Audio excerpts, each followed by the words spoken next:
The maintenance bay reeked of coolant and burnt metal, a familiar cocktail that had become Daniel Cross's daily perfume. He wiped his grease-stained hands on an equally filthy rag, squinting at the diagnostic readout of the atmospheric processor he'd been wrestling with for the past 3 hours. The damned thing was older than dirt, probably salvaged from some decommissioned freighter, and it had more personality quirks than a senile AI. "Cross, you done with that piece of junk yet?" barked Supervisor Harrison from across the bay. "We've got VIPs coming through in an hour, and I don't want them choking on recycled fart air." Daniel snorted. VIPs on Arden Prime. What? Did someone discover a new flavor of synthetic protein? Funny guy. It's the Thalrai delegation. Big ceremony today, remember. The wrench slipped from Daniel's hand, clattering on the metal floor. Thalrai. Just hearing the name made his left leg throb, where the plasma burn had never quite healed right. 3 years since the war ended. 3 years since the peace treaties. And still his body remembered every second of that hellscape on Kronos Station. "Yeah, well," Daniel muttered, retrieving his tool. "As long as they stay in their fancy halls and I stay in my maintenance pit, we'll all get along just fine." Harrison's laugh was devoid of humor. "You might want to clean up anyway. Word is they're using the whole complex for some kind of royal ceremony. Something called the choosing." Daniel had heard whispers about it in the mess hall. Some archaic Thalrai tradition, where their princess would select a new father figure from among their greatest warriors.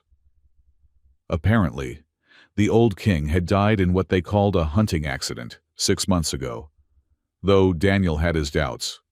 In his experience, when royalty died in accidents, someone usually helped the accident along. He glanced at his reflection in the polished metal of the processor housing. 6 feet of wiry muscle that had seen better days. Sandy brown hair that perpetually looked like he'd just rolled out of bed. And gray eyes that had witnessed too much to ever look truly young again. At 34, he felt ancient. The Thalrai would probably mistake him for a janitor, which suited him just fine. An hour later, despite his best efforts to remain invisible, Daniel found himself pressed against the back wall of the Great Convergence Hall, holding a diagnostic scanner and trying to look busy. The atmospheric processors in this section were acting up, spitting out readings that made no sense. And naturally, Harrison had volunteered him to fix it, during the ceremony, because the universe had a sick sense of humor. The hall was a testament to neutral territory architecture, neither fully human nor Thalrai, but something uncomfortably in between. Crystalline pillars twisted toward a ceiling that shifted between transparent and opaque depending on the viewing angle, while the floor was made of some bio-responsive material that adjusted its temperature to whoever walked on it. The whole place made Daniel's teeth itch. But it was the crowd that truly set his nerves on edge. Thousands of beings packed the amphitheater-style seating, a sea of faces, both human and alien. The Thalrai contingent dominated one side, their 7-foot frames and obsidian skin, making them look like living shadows. 4 arms, each one capable of crushing a human skull like an egg. Eyes that glowed with an inner fire that shifted from amber to crimson, depending on their mood. They were built for war, bred for it, lived for it. And there, on the elevated platform at the center of it all, stood the royal family. Queen Saraxa was terrifying in her beauty, if beauty was the right word for something that could kill you with a glance. Her elaborate headdress, made from the bones of some creature Daniel didn't want to identify, added another foot to her already impressive height. Her forearms were adorned with ceremonial armor that caught the light like liquid mercury. Beside her stood Princess Ilara. Daniel had expected another warrior, a younger version of the queen perhaps. What he saw instead made him pause in his fake diagnostic work. The princess was tall for a Thalrai, but there was something different about her, where her mother was all sharp angles and predatory grace. Ilara had a quality that seemed almost thoughtful. Her secondary arms were clasped behind her back in what looked like nervousness, and her eyes, a unusual violet instead of the typical amber, swept the crowd with what appeared to be genuine curiosity rather than contempt. 5 warriors stood in a semicircle before the platform, each one a monument to Thalrai military might. Daniel recognized their types from the war. The first was a destroyer-class warrior, scarred from 100 battles, his primary arms thick as tree trunks. The second, a scout class, lean and quick, with neural implants that gave him reflexes faster than human thought. The third was clearly special forces, his armor bearing the mark of the Death Guard. The fourth and fifth were equally impressive, walking weapons shaped in warrior form. Any one of them could have torn through a human squad without breaking a sweat. Daniel had seen it happen. Citizens of the Alliance. Queen Syraxa's voice boomed through the hall, needing no amplification. Today, according to our most sacred traditions, my daughter will invoke the right of choosing. She will select from among our greatest warriors a father guardian, one who will stand beside her, guide her, and ensure the strength of our bloodline continues. The crowd murmured appreciatively. The human delegation, seated in their own section, looked uncomfortable. Daniel didn't blame them. The whole thing felt like watching predators decide which one got to adopt the young. These 5 represent the pinnacle of Thalrai's strength. The queen continued, gesturing to the warriors. Each has proven himself in countless battles. Each carries the genes of champions. Each would bring honor to our house. The first warrior stepped forward, his voice like grinding stone. I am Theric Ironrender. I have taken 300 lives in single combat. My seed has produced 12 warrior sons. I offer strength. The second moved with liquid grace. I am Velkor Swiftstrike. I have led 30 successful raids against our enemies. My bloodline traces back to the first warriors. I offer speed. And so it went. Each warrior presenting their credentials like resumes written in blood and glory. Daniel found himself unconsciously backing further against the wall. These were the beings humanity had fought to a standstill, and only barely. The peace between their species was held together by mutual exhaustion, rather than any real understanding. Princess Ilara descended from the platform with a grace that seemed almost human in its uncertainty. She moved along the line of warriors, studying each one. The crowd held its breath. Even Daniel found himself watching despite his better judgment. She paused before Theric, tilting her head. The massive warrior puffed out his chest, his 4 arms flexing impressively. Ilara moved on without a word. She studied Velkor, who demonstrated his speed with a blindingly fast kata that would have been invisible to human eyes. Again, she moved on. By the time she reached the 5th warrior, the tension in the hall was palpable. The queen leaned forward on her throne, her expression unreadable, but her body language screaming anticipation. Ilara stood there for a long moment, then turned to face the crowd. I have made my choice, she announced, her voice carrying a strange note that Daniel couldn't quite place. But instead of gesturing to one of the warriors, she began walking, away from them, down the steps of the ceremonial platform, into the crowd. A confused murmur rippled through the hall. The 5 warriors exchanged glances, their perfect composure cracking slightly. The queen half rose from her throne. Daughter, Syraxa's voice carried a warning. Ilara didn't respond. She moved through the crowd with purpose, beings scrambling to get out of her way. She was heading toward the back of the hall, toward the section where the support staff stood, where the lesser beings waited in the shadows, where Daniel was trying very hard to become one with the wall. No, she wasn't. She couldn't be. She was.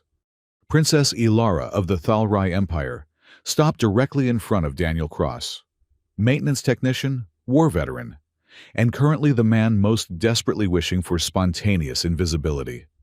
Up close, she was even more unsettling. Her violet eyes had flecks of silver in them, like stars in a twilight sky. She smelled of something alien, but not unpleasant, like ozone and wildflowers. She was looking at him like she could see through him, past all his carefully constructed walls, right down to the scared kid who'd enlisted because he couldn't afford college. "You," she said simply. Daniel's mouth went dry.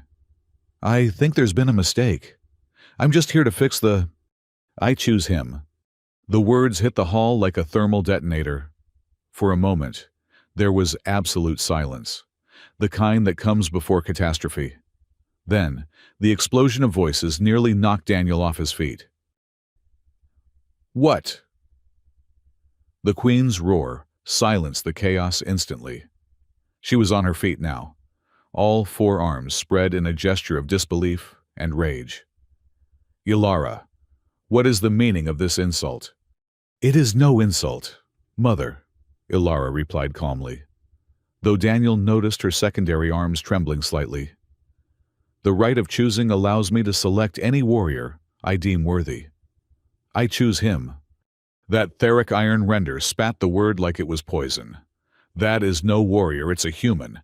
A weak, pathetic." "Careful," Ilara's voice dropped dangerously low. "You speak of my chosen—" Daniel finally found his voice. "Okay, everyone just calm down. Princess, I'm flattered, really. But I'm nobody. I'm a maintenance tech. I fix things. I'm not even supposed to be here." "You are Daniel Cross," Ilara said. And Daniel felt his blood turn to ice. How did she know his name?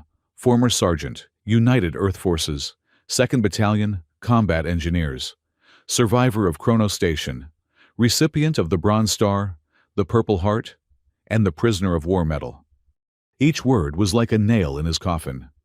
The Thalrai warriors were looking at him differently now, not with dismissal, but with the kind of interest a cat shows a mouse.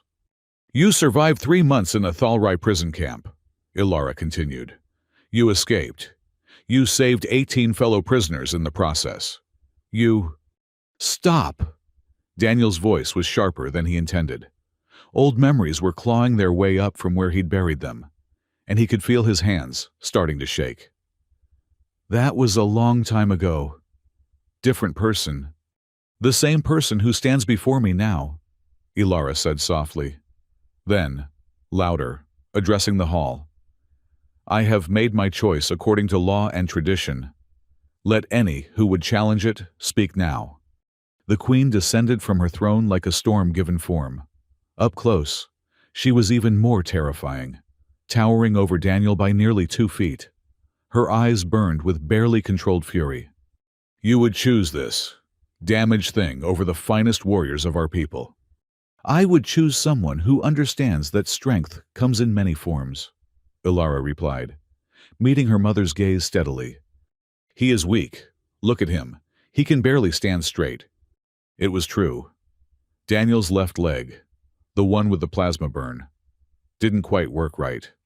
He favored it, had developed a slight limp that became more pronounced when he was tired. But Ilara didn't waver. "He stands nonetheless." The Queen turned her burning gaze on Daniel. "You, human, do you accept this honor my foolish daughter offers you?" Honor, Daniel wanted to laugh. Or run. Mostly run. This was insane. He was being drafted into some alien royal family drama that would probably end with him dead in a ditch somewhere. Every instinct screamed at him to refuse, to bow out gracefully, to go back to his maintenance bay and pretend this never happened. But then, he looked at Ilara. Really looked at her. There was something in her eyes. Something desperate and determined and oddly familiar. She wasn't just making a statement or rebelling against Mommy. She needed this. Needed him, specifically. For reasons he didn't understand. And Daniel Cross, idiot that he was, had never been able to walk away from someone who needed help. "I accept," he heard himself say, and wondered if those would be the words carved on his tombstone. The hall erupted again. The Thalrai warriors were shouting challenges, The human delegation was frantically trying to figure out what protocols covered this situation, and the Queen looked like she was seriously considering regicide with a side of homicide. But Ilara smiled. It was a small thing, barely a upturn of her lips, but it transformed her face entirely. For just a moment, she looked not like an alien princess or a warrior's daughter, but like a young woman who had just won a desperate gamble. "The choice is made," she announced. "By law and tradition, Daniel Cross is now my chosen father guardian. Let any who would contest this face him in the circle of judgment." "Oh, good," Daniel thought as several of the warriors immediately stepped forward. Trial by combat, because this day wasn't complicated enough. "However," Ilara continued, and there was something sly in her voice now, "as the nature of my chosen is unique, so too shall be the trials. He will face challenges that test not just strength of arm, but strength of mind, of will, of character. As is my right as princess, I invoke the ancient right of varied trials." The Queen's expression shifted from rage to something more calculating. "You would risk everything on these old laws, daughter. I would follow our traditions to their fullest extent, mother, unless you wish to declare them invalid." It was a trap, and everyone knew it. The Queen couldn't dismiss the ancient laws without undermining her own authority. Daniel watched the political maneuvering with a mixture of admiration and terror. The princess was playing three-dimensional chess, while everyone else was stuck on checkers. "Very well," the Queen said finally. "The varied trials will commence at dawn. Your chosen will face 5 challenges over 5 days. If he fails any of them, he forfeits his life." "Wait, what?" Daniel started forward. "Nobody said anything about—" Ilara's hand on his arm stopped him. Her touch was surprisingly warm and surprisingly gentle.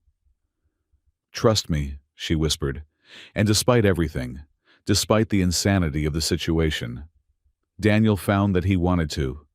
"The human will be given quarters in the guest wing," the Queen announced.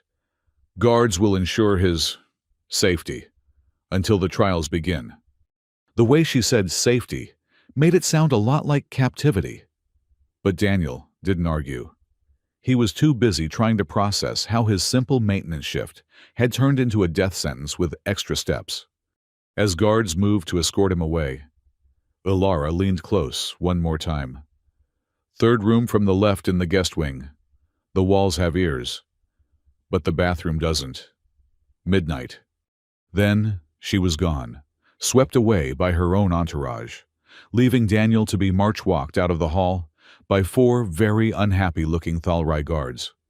The guest quarters were nice, if you ignored the fact that they were definitely a cell. The bed was too large, designed for Thalrai proportions. The ceiling was too high. Everything made Daniel feel like a child playing in an adult's room. He spent the first hour checking for surveillance devices, finding 12 obvious ones and suspecting at least a dozen more he couldn't detect. The bathroom, however, was different. It was smaller, more contained, and when Daniel ran his scanner over it, he found something interesting. The walls were lined with some kind of natural mineral that interfered with most recording devices. A quirk of Thalrai biology, apparently. They valued their privacy in certain matters. He settled in to wait, trying not to think about what he'd gotten himself into. The smart thing would be to find a way out. Maybe fake an illness, or claim religious objections, or just throw himself out the window and hope the fall killed him before the Thalrai did. But he couldn't shake the image of Ilara's eyes. That desperate hope mixed with determination. She'd chosen him for a reason. The least he could do was find out why before he died horribly. Midnight came slowly. Daniel had dozed off in a chair when the bathroom door opened silently, and Ilara slipped inside. In the dim light, dressed in simple clothes, rather than royal regalia, she looked almost human. "Thank you for coming," she said quietly. "Did I have a choice? Your guards aren't exactly subtle." She almost smiled at that. No, I suppose not. But you did have a choice in the hall. You could have refused. And insulted your entire species in the process. I'm stupid. Not suicidal. He paused. Although accepting might have been suicidal too. Still working that out. This time she did smile, and it was startling how it changed her face. You're wondering why I chose you. The question had crossed my mind. Yeah. Along with how do I get out of this and what's the least painful way to die? She moved to sit on the edge of the large bathtub, her forearms folding in a complex pattern that seemed to indicate thought. Do you know how my father died? Hunting accident, I heard. Murder, she said flatly. Made to look like an accident. Someone in the court wanted him dead. Someone who knew that with him gone, I would have to choose a new father guardian. And through that choice, they could control the throne. Daniel frowned. But you didn't choose any of them. Because they're all part of it. Every one of those warriors. They're connected to the conspiracy somehow, either actively involved or controlled by those who are. If I had chosen any of them, I would have signed my own death warrant. So you chose me as what, a delaying tactic? I chose you because you're the only person in that hall who has no stake in Thalrai politics. You have no clan affiliations, no blood feuds, no ancient obligations. You're invisible to them, beneath their notice. Gee, thanks. It's an advantage, she insisted. They'll underestimate you. They already do. And that might keep us both alive long enough to expose the truth. Daniel studied her for a long moment. There's more to it than that. You knew my name, my service record. You've been watching me. She looked away, and for the first time seemed truly young. I remembered you from the war. You probably don't remember, but there was a prisoner exchange on Helios Station. I was there as part of my diplomatic training. You were in the group being returned to human space. Daniel remembered Helios. He remembered being barely able to walk. Remembered the shame of being traded like cargo. Remembered wanting nothing more than to disappear. You could have picked any human if you just wanted someone outside the political structure. No, she said quietly. It had to be you. Why? She met his eyes then, and there was something raw in her gaze. Because when the guards were pushing your group through the station, one of them struck a wounded prisoner who couldn't walk fast enough. A young human, barely more than a child. You stepped between them. You could barely stand yourself, but you put yourself between that guard and the boy. The guard broke 3 of your ribs for the insult. Daniel's hand went unconsciously to his side. He remembered that too.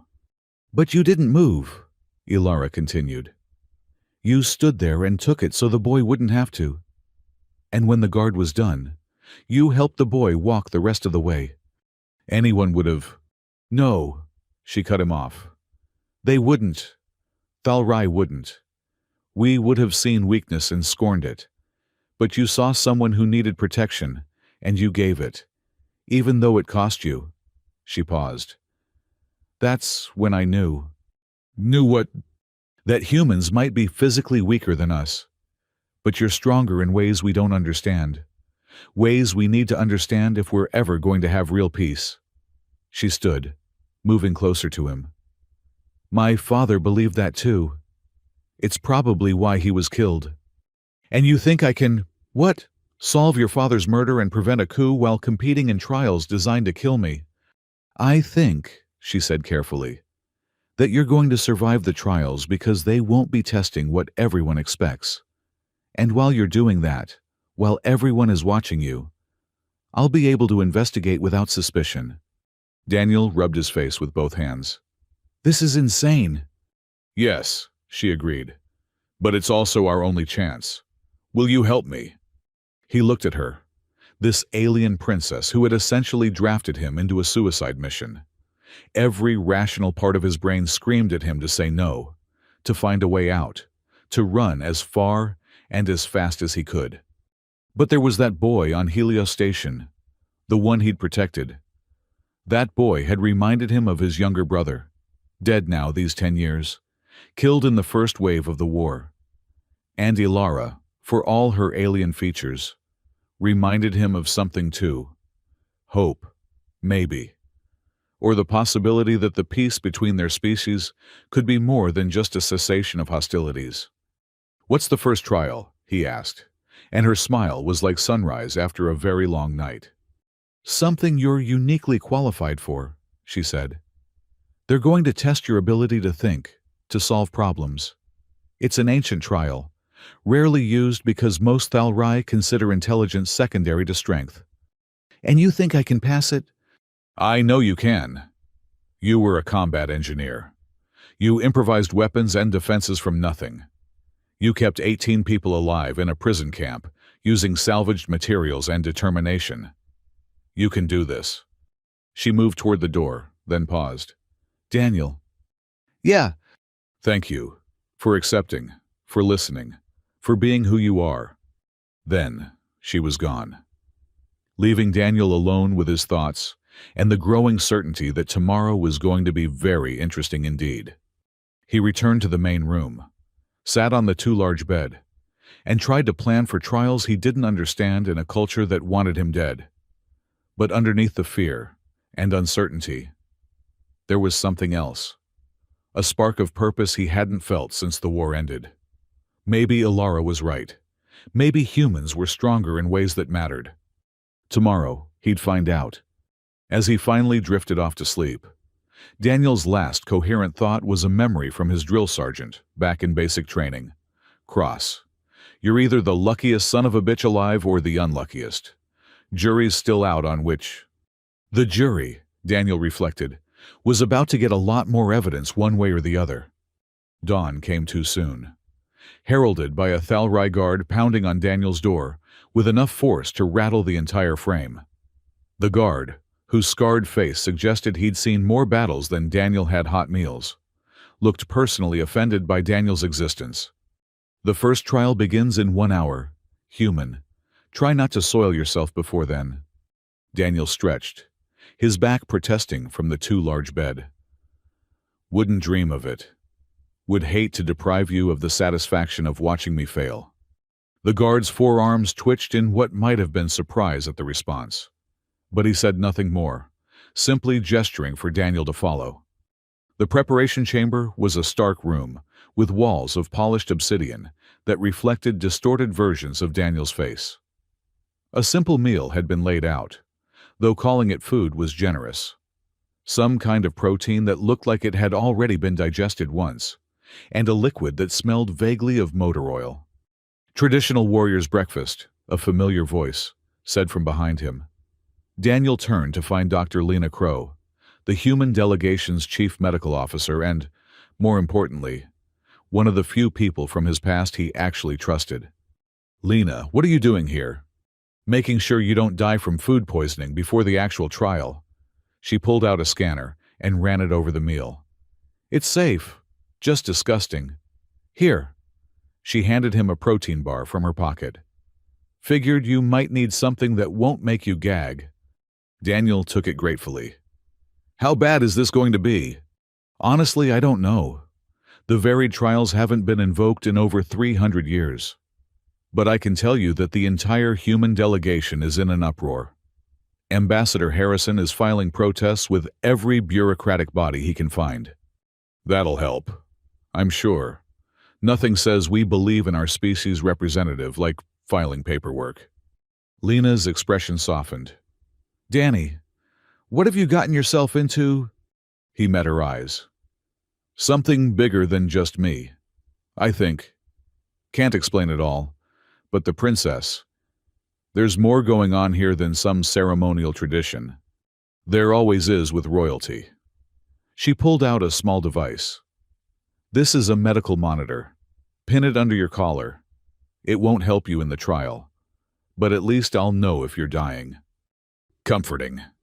She gripped his shoulder. "You survived Chrono Station. You survived their prison camps. You can survive this." Before Daniel could respond, the doors opened, and 4 guards entered. Time, one of them said simply. The trial chamber was unlike anything Daniel had expected. Instead of an arena or combat space, it was a vast room filled with what looked like a three-dimensional maze of light and shadow. Holographic projections created walls that seemed solid until you looked at them from a different angle. The floor was covered in a grid pattern that pulsed with subtle energy. The viewing galleries were packed. The queen sat on an elevated throne, her expression unreadable. Ilara stood beside her, and Daniel caught the briefest flash of something in her eyes. Encouragement, warning. He couldn't tell. Daniel Cross. The queen's voice echoed through the chamber. You stand before the trial of mind. In our ancient days, before we became warriors of the body, the Thalrai were scholars and builders. This trial tests that legacy. A figure stepped forward from the shadows. Not one of the 5 warriors from yesterday, but an elderly Thalrai whose secondary arms were withered with age. His eyes, however, were sharp as molecular blades. I am Keeper Saloth, he said, his voice dusty but strong. I maintain the ancient trials. It has been long since this one was used. You should be honored, human. Honored, right. That's definitely what I'm feeling. Saloth's mouth twitched in what might have been amusement. The trial is thus before you is the labyrinth of logic. Within it are 7 puzzles, each building upon the last. You must solve them in sequence to reach the center. You have until the sun reaches its zenith. Failure at any point means death. Of course it does. What kind of puzzles? The kind that once determined if a Thalrai was worthy to lead armies or build cities. Mathematics, spatial reasoning, pattern recognition, problems that require not strength, but understanding. Daniel looked at the maze of light before him. Combat engineering had taught him to see patterns in chaos, to find structural weaknesses, to build solutions from nothing. But this was different. This was alien logic, alien thinking. One more thing, human, Saloth added. The labyrinth adapts. It learns from your attempts. Make too many mistakes, and it becomes impossible. Wonderful. A maze that got harder the more you failed. Just what he needed. Begin, the queen commanded. Daniel stepped into the maze, and immediately the world changed. The walls of light became opaque, cutting off his view of the galleries. He was alone with the pulsing floor and the sense that every step might be his last. The first puzzle appeared as a projection before him, a series of geometric shapes rotating in complex patterns. Thalrai script floated beside them, but underneath, thankfully, was a translation. What comes next in the sequence? Daniel studied the shapes. They were 4-dimensional representations, something the 4-armed Thalrai would find more intuitive than humans. But there was a pattern. The rotation speeds, the angles of intersection. It's a Fibonacci sequence, he muttered, but in 4 dimensions. He traced the next shape in the air, and the projection flashed green. The wall before him dissolved. The second puzzle was mathematical, but the mathematics were base 8, reflecting the Thalrai's 8 fingers across their 4 hands. Daniel had to completely reframe his thinking, converting everything in his head. 20 minutes in, sweat was already beading on his forehead. The third puzzle involved sound frequencies that created interference patterns. The fourth was a chemical equation that would only balance if you understood Thalrai biochemistry. Each puzzle drew on knowledge that a Thalrai would consider basic, but that pushed Daniel to his limits. He could feel the maze learning, adjusting. When he made an error on the 5th puzzle, the walls shifted, and suddenly the path he'd taken was gone, replaced by new challenges. Think, he told himself. You're not trying to beat them at their game. You're trying to understand their game. The 6th puzzle nearly broke him. It was a tactical scenario, but viewed from the Thalrai perspective of honor and strength. His human instinct was to find the clever solution, the ambush, the trick. But that wasn't what the puzzle wanted. It wanted the honorable solution, even if it meant greater losses. It took him 3 tries to suppress his human tactical training and think like a Thalrai warrior. When he finally succeeded, choosing the direct assault that would cost more lives but preserve honor, the wall dissolved with what seemed like reluctance. The 7th and final puzzle was waiting in the center of the maze. It was beautiful and terrible. A massive holographic representation of 2 star systems, one human, one Thalrai, locked in a dance of mutual destruction. Ships moved in real time, following predetermined paths that would lead to annihilation for both sides. Prevent the destruction of both civilizations. The text read, "You may alter the course of 3 vessels. No more." Daniel stared at the projection, his mind racing. This wasn't just a puzzle. This was a recreation of the battle of binary stars, the engagement that had nearly ended both species. He recognized the ship formations, the tactics. He'd studied this battle. Hell, he'd lived through the aftermath. The obvious solution was to redirect the 3 largest battleships, prevent them from firing. But that wouldn't work. The momentum was already there, the cascade of events already in motion. He needed to think smaller, not the big ships, but the right ships. There, a human supply vessel, heading to resupply the main fleet. If it didn't arrive, the fleet would have to pull back for fuel. And there, a Thalrai communication ship. If it was delayed, the order to advance wouldn't reach the vanguard in time. The 3rd choice was harder. Every ship seemed critical.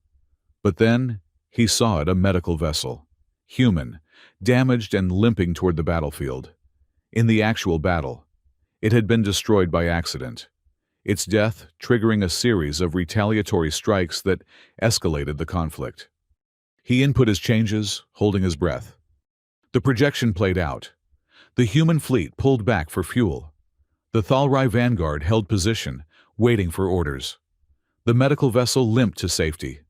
Without the perfect storm of aggression and miscommunication, both fleets disengaged, saving thousands of lives. The maze dissolved entirely, leaving Daniel standing in the center of the chamber, breathing hard. The galleries erupted in noise, mostly angry buzzing from the Thalrai side. Impossible! Theric Ironrender was on his feet. No human could solve the 7 challenges. He must have cheated. How exactly does one cheat at puzzles encoded in our own logic systems? Keeper Saloth asked mildly. The humans succeeded, unconventionally in some cases, but succeeded nonetheless. Queen Saraxa rose slowly. The trial is past, barely. Tomorrow will not be so gentle. As guards moved to escort Daniel away, he caught Ilara's eye. She nodded slightly, and her lips moved in what might have been, well done. Back in his quarters, Daniel collapsed on the bed, exhaustion hitting him like a gravity hammer. His door chimed, and Ambassador Harrison entered, followed by Lena and a young technician Daniel didn't recognize. "That was impressive, Cross," Harrison said, though he looked like the words physically pained him. "You've bought us significant political capital." "Happy to help," Daniel muttered into his pillow. "Don't get comfortable. Our intelligence suggests tomorrow's trial will be physical. They're going to try to break you." Daniel laughed humorlessly. "As opposed to today's gentle brain massage?" The young technician stepped forward. "Mr. Cross, I'm James Park from the Diplomatic Corps Tech Division. I've been analyzing the patterns in the trials. They're not random. Each one is designed to test a specific aspect of leadership, as the Thalrai understand it. Today was wisdom. Tomorrow will likely be endurance or courage." "Fantastic. Can't wait to be courageously broken in half." "That's actually why we're here," Lena said. "We can't directly interfere with the trials, but there's nothing in the rules preventing medical support between them." She produced a series of injections. Bone density enhancers, muscle fiber reinforcement, neural response accelerators, all temporary, but they might keep you alive long enough to matter. Daniel sat up. "Is that legal?" Harrison smiled grimly. The Thalrai enhance themselves with combat drugs before battle. This is just leveling the playing field. Besides, the princess invoked varied trials. The rules are flexible. As Lena administered the injections, Daniel felt his body responding. Old aches fading, his reflexes sharpening. It wasn't much, but it was something. After they left, Daniel found himself unable to sleep. He moved to the window, looking out at the alien city beyond. Somewhere out there, Ilara was investigating her father's death. Somewhere, conspirators were planning their next move. And here he was, a broken soldier playing games with aliens who could snap him like a twig. A soft knock at his door interrupted his brooding. Too soft for a guard. He opened it cautiously to find a Thalrai servant, one of the smaller subspecies bred for domestic work. The being's 4 arms were full of packages. "From the princess," the servant whispered, then scurried away before Daniel could respond. Inside the packages, Daniel found several items: a detailed map of the palace, a communication device that looked like a piece of jewelry, and most surprisingly, a Thalrai combat manual translated into English. The communicator buzzed softly. Ilara's voice emerged, tinny but clear. "Don't respond. Just listen. I've found evidence that my father was poisoned, not killed in the hunt. The poison was in his ceremonial armor, applied over time. Only someone with regular access could have done it." The implications were staggering. The king's armor would only be handled by his most trusted servants and guards. The conspiracy went to the very heart of the royal household. "Tomorrow's trial," Ilara continued, "will be combat, but not what you expect. They're going to use the Trial of Storms. It's not about defeating an opponent, but surviving an environment. The manual I sent has a section on it. Study it. Please, be careful." The communication ended, leaving Daniel with more questions than answers. He opened the manual, finding the section on the Trial of Storms. His heart sank as he read. Contestants were placed in an environmental chamber that simulated the worst conditions on the Thalrai homeworld: acid rain, electromagnetic storms, gravity fluctuations, and predatory creatures that had been extinct for millennia but lived on in these trials. Most Thalrai who faced it died. Those who survived were considered blessed by the war gods. Daniel laughed, dark and bitter. Well, at least it's not arm wrestling.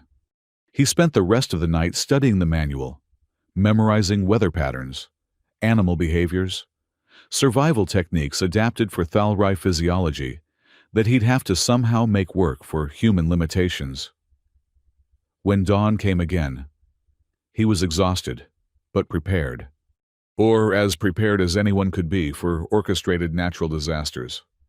The second trial took place in a massive chamber that Daniel hadn't even known existed. It was easily the size of a sports stadium, with walls that stretched up into darkness. The air inside was already different, charged with potential energy that made his skin prickle. The galleries were even more packed than before. Word had spread that a human had passed the trial of mind, and curiosity had drawn spectators from across the planet. General Zeroth stood near the queen, his scarred face twisted in anticipation. He'd been one of the few Thalrai to survive the Trial of Storms in the last century. He knew what was coming. "Daniel Cross," the queen announced, "you face the Trial of Storms. Within this chamber, you will experience 3 hours of Thalrai's prehistoric fury. Survive, and you pass. Fail, and, well, we'll try to recover enough for a burial." "Your Majesty's concern is touching," Daniel muttered. Ilara stepped forward, breaking protocol. "As is tradition, the one who chose may offer a single piece of advice." The queen looked ready to object, but Saloth nodded. "It is permitted." Ilara looked directly at Daniel. "In the storm, remember what bends does not always break." Cryptic, but Daniel filed it away. Every bit of information might matter. "Begin," the queen commanded, and the world went insane. The first thing was the wind. It came from nowhere, hurricane force, slamming Daniel to his knees.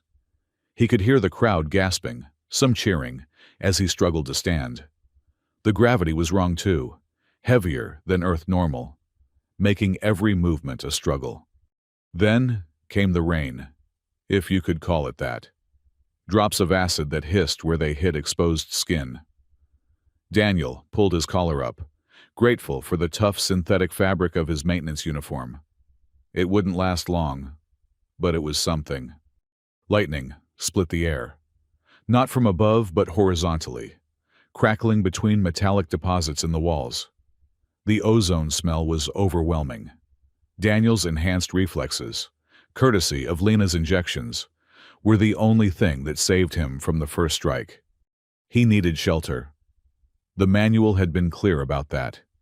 In the old days, Thalrai would find caves or build barriers, but the chamber was empty except for there, metallic formations jutting from the floor, arranged in what looked like random patterns, but might offer some protection. Daniel fought his way toward them, the wind trying to throw him back with every step. Something screamed in the artificial storm, a sound that triggered primal fear in his monkey brain. The extinct predators, biomechanical constructs based on creatures that had hunted Thalrai ancestors. The first one came from his left, low and fast. Daniel saw it only as a blur of teeth and claws before his body reacted, throwing himself right. The thing's claws raked across his back, tearing through fabric and skin but missing anything vital. He rolled behind one of the metal formations, just as another lightning strike earthed itself where he'd been standing. The formation provided some shelter from the wind and rain, but it was also a lightning rod. He couldn't stay long. Think, adapt, survive. The manual had talked about patterns in the storm. The Thalrai saw it as chaos to be endured. But Daniel was human.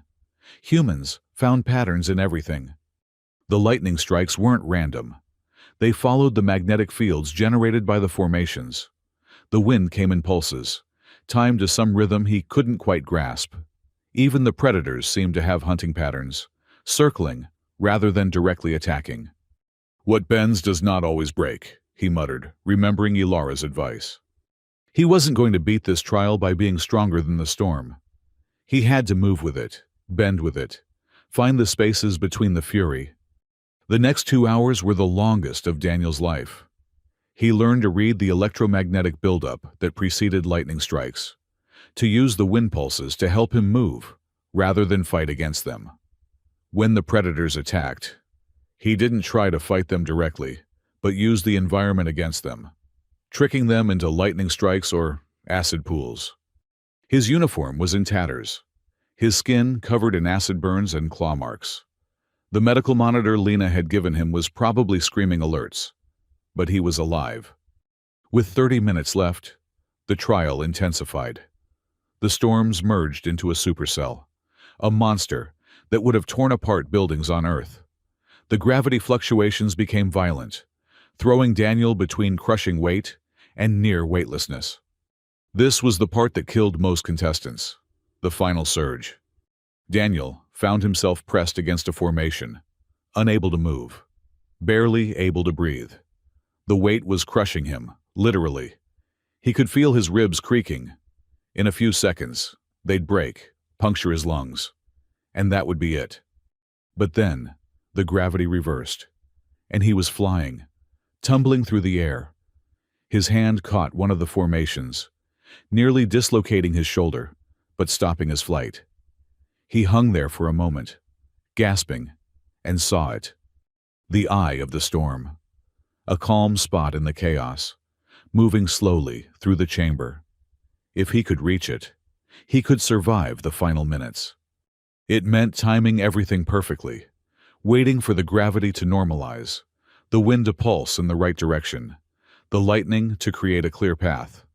One mistake, and he was dead. He waited, counted, watched, then moved. Sprint through the acid rain. Roll under the predator's leap. Use the gravity fluctuation to jump impossibly high, Grab the formation, swing with the wind, release at the perfect moment.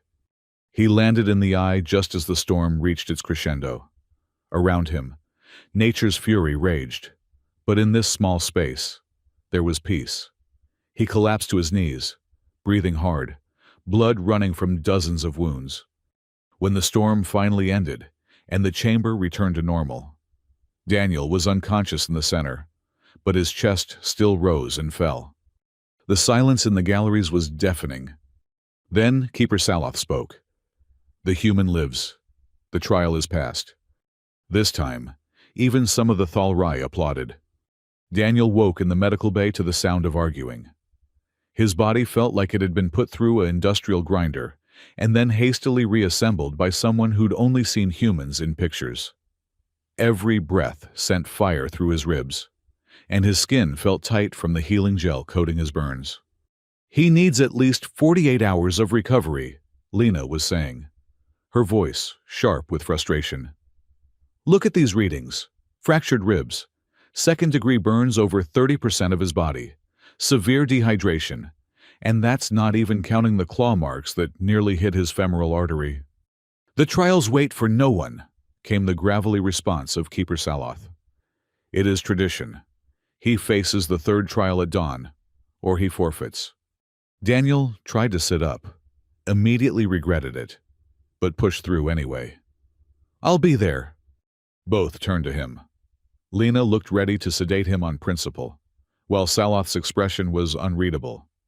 "You can barely move," Lena protested. "I've worked shifts in worse condition." It was a lie, but not by much. "What's the next trial?" Saloth studied him for a long moment. "The trial of bonds. You will not face it alone." Before Daniel could ask what that meant, the door burst open and Ilara strode in, flanked by guards. She looked different, dressed in practical combat gear rather than royal finery, her 4 arms moving with barely contained energy. "Leave us," she commanded. The guards hesitated, but Saloth nodded, and they filed out along with him. Lena started to protest, but Ilara's look could have melted steel. The doctor left, muttering about alien stubbornness and human stupidity. Once alone, Ilara moved to Daniel's bedside. "You look terrible." "Thanks. You should see the other guy." "Oh, wait. The other guy was a sentient storm. Never mind." She almost smiled, but worry quickly replaced it. "The third trial is different. We face it together." Daniel blinked. "Together. The trial of bonds tests the connection between the chosen and the one who chose. We must work as one, trust completely, or we both die." She paused. "It's meant to ensure that political marriages have at least some foundation of cooperation. And if we fail, we both die. That seems counterproductive for royal succession. The throne would pass to my cousin. Lord Koresh has been advocating for that outcome." Her expression darkened. "I found more evidence. The poison in my father's armor. It's a compound that only 3 people in the palace know how to synthesize. Koresh is one of them. Let me guess. Direct accusation without proof would be political suicide. Worse, it would give him grounds to challenge me directly. And unlike you, I would have no choice but to accept." She pulled out a small vial from her armor. "This is a stimulant our warriors use. It will get you through tomorrow, but the crash afterward will be severe." Daniel took the vial, examining the green liquid inside. "Why do I feel like this is going to be worse than the storm?" "Because you're learning." This time she did smile. Small, but genuine. "There's something else. The bond trial requires absolute honesty between us. No secrets, no lies. The trial mechanisms can detect deception at a biological level." "That's going to be interesting, considering we barely know each other." Olara's violet eyes met his. "We know enough. You protected those weaker than yourself at great personal cost. That tells me everything important about who you are. And you chose a broken human over 5 perfect warriors to make a point about strength having different forms. That tells me you're either brilliant or insane. Both. Probably. She stood to leave, then paused. Daniel, tomorrow's trial. There are things about me, about my family, that may be revealed. Things that could change everything. More dramatic than your father being murdered and you using me to expose a conspiracy. She turned back, and for a moment looked vulnerable in a way that transcended species. Yes. After she left, Daniel lay back and tried to process everything. The stimulant vial sat on his bedside table like a green accusation. He knew he should rest, but his mind wouldn't stop racing. A soft chime from the communicator Ilara had given him drew his attention, but it wasn't her voice that emerged. Hello, human. The voice was synthesized, disguised. You've caused quite a stir. The one you protect is not what she seems. Ask her about Research Station 9. Ask her about the hybrid experiments. Ask her why she really chose you. The communication cut off before Daniel could respond. He stared at the device, mind spinning. Hybrid Experiments Research Station 9 meant nothing to him, but the way the voice had said it suggested it should. Sleep, when it finally came, was fitful and full of dreams where storms had eyes that looked like Ilara's. Dawn came with Lena injecting him with enough painkillers to drop a horse.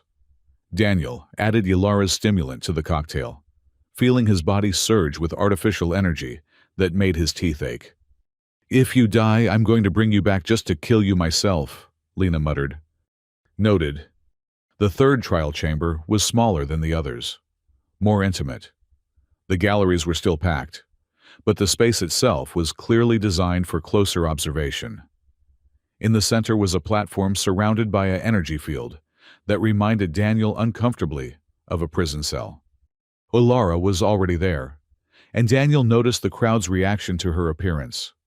She wasn't wearing royal regalia, but military combat gear, the kind worn by special forces. It was a statement she was a warrior, not just a princess. The trial of Bonds, Queen Saraxa announced, and Daniel heard something different in her voice. Concern, fear. This trial has not been invoked in over a century. It tests not strength or wisdom, but trust. The chosen and the chooser must prove their bond is genuine, not merely political.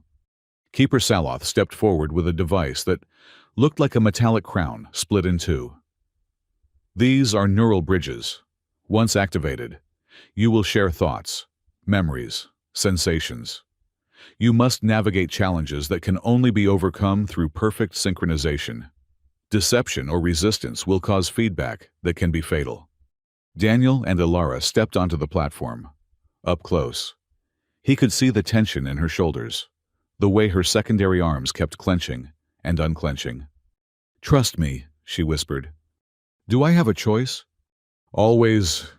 The neural crown was cold against his skull. When it activated, the world exploded. Suddenly, Daniel wasn't just Daniel. He was Ilara too, feeling her forearms like phantom limbs, seeing through her eyes as well as his own. But more than that, he felt her emotions, her thoughts, a cascade of alien sensation that threatened to drown him. Fear.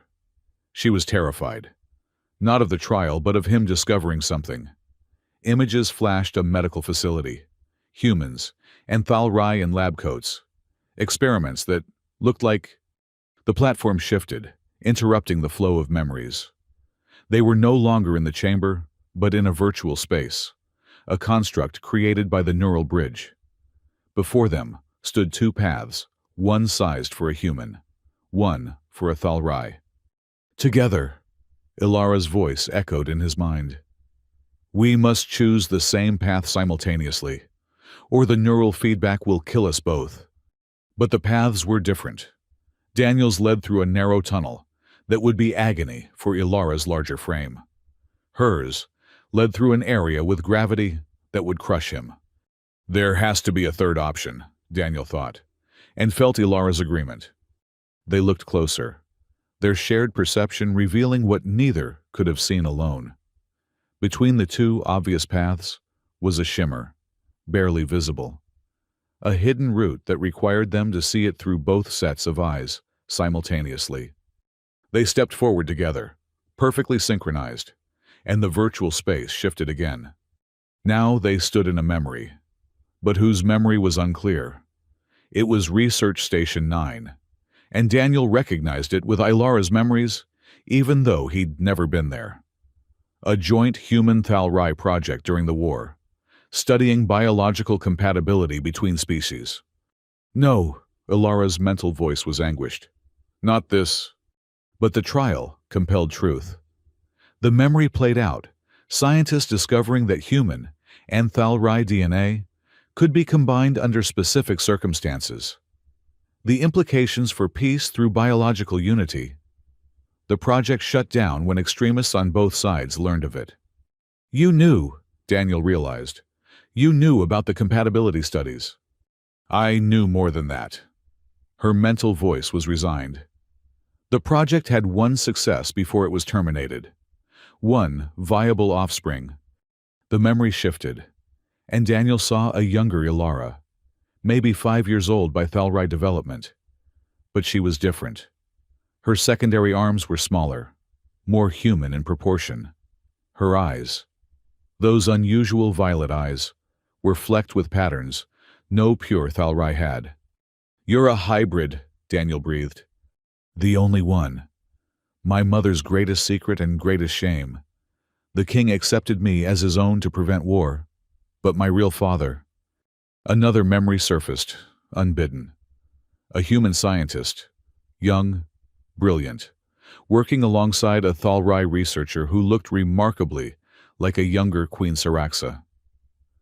They were discussing genetic markers, compatibility proteins, and then the memory twisted, showing something more personal, a connection that transcended species, born of shared curiosity and mutual respect. Your father was human. He died when the station was destroyed. Extremists from your side.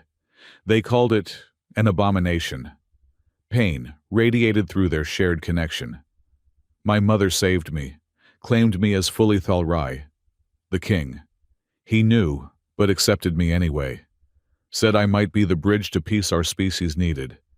The virtual space shifted again, presenting them with a combat scenario. Enemies approached from both sides, requiring human tactics and Thalrai strength to defeat. But now, sharing thoughts and sensations, it was easier. Daniel's tactical mind guided Ilara's strength, while her enhanced senses warned him of dangers he couldn't perceive. They fought as one being with two bodies, covering each other's weaknesses, amplifying each other's strengths. It was exhilarating and terrifying, the boundaries between self and other dissolving. Is this why you chose me? Daniel asked, as they dispatched the last virtual enemy. Partly. I needed someone who could accept the truth about me. Most Thalrai would kill me if they knew. Most humans would see me as an experiment gone wrong. She paused, and he felt her vulnerability like a physical ache. But you've lived between worlds too. Soldier and engineer. Warrior and protector. You understand being more than one thing. The virtual space presented its final challenge, a door that required both human and Thalrai biological signatures to open. But more than that, it required truth. Complete, absolute honesty between them. You want to know my truth? Daniel let his mental walls fall completely. I'm terrified every moment, not of dying, but of failing, of not being enough. The war broke something in me that I don't know how to fix. I accepted your choice not because I was brave, but because I was too tired to care if I died. And now I care. Because you need me to. Because maybe helping you find justice for your father will make up for all the people I couldn't save. Their shared honesty resonated through the neural link, and the door opened. Beyond was not another challenge, but a simple pedestal, with two objects, a human military insignia, and a Thalrai royal seal, merged into one symbol. They reached for it together, and the moment their hands touched it, another consciousness invaded their link. Ancient, vast, utterly alien. The trial itself was sentient. Judgment, it said in a voice that was all voices and none. The bond is genuine, but more than that, it is necessary. The hybrid child and the broken soldier, two halves of a bridge between worlds. The trial is past, but the greater test begins now. The virtual space collapsed, and they were back in the chamber, gasping and disoriented.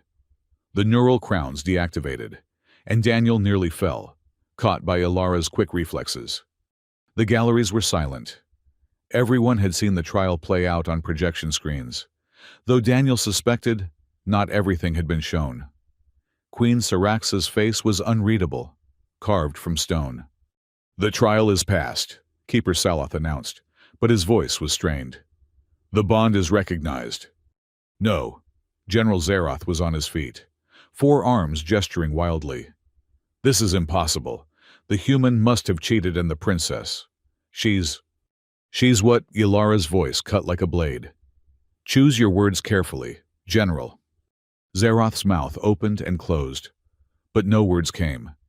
He couldn't reveal what the trial had shown without admitting he'd been watching classified information. The hybridization was still a state secret, even if some now suspected. "We adjourn until tomorrow," the Queen announced suddenly. "The fourth trial will proceed as scheduled."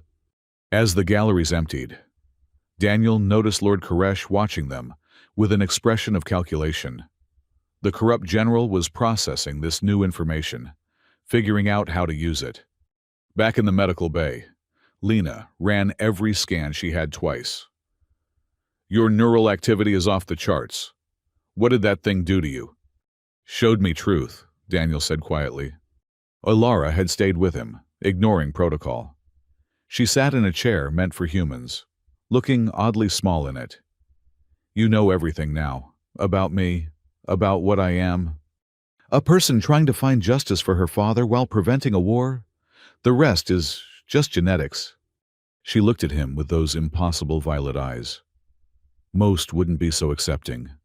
"I'm not most people. Apparently, neither are you." A knock at the door interrupted them. Ambassador Harrison entered, his face grim. "We have a problem. The fourth trial has been announced. It's the trial of sacrifice." Daniel's blood ran cold. He'd read about that one in the manual. That's a death trial. Someone has to die for the other to pass. Traditionally, yes. Harrison's expression was grave.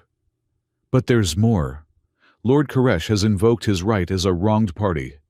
He claims the trials have been corrupted and demands the right to champion the fourth trial personally. He can do that. Ilara was on her feet, fury radiating from her. Ancient law permits it, if he can prove standing. And as your father's chief military advisor, he argues he has the right to test any potential successor. Daniel laughed, dark and bitter. "So tomorrow I fight someone who could literally tear me in half."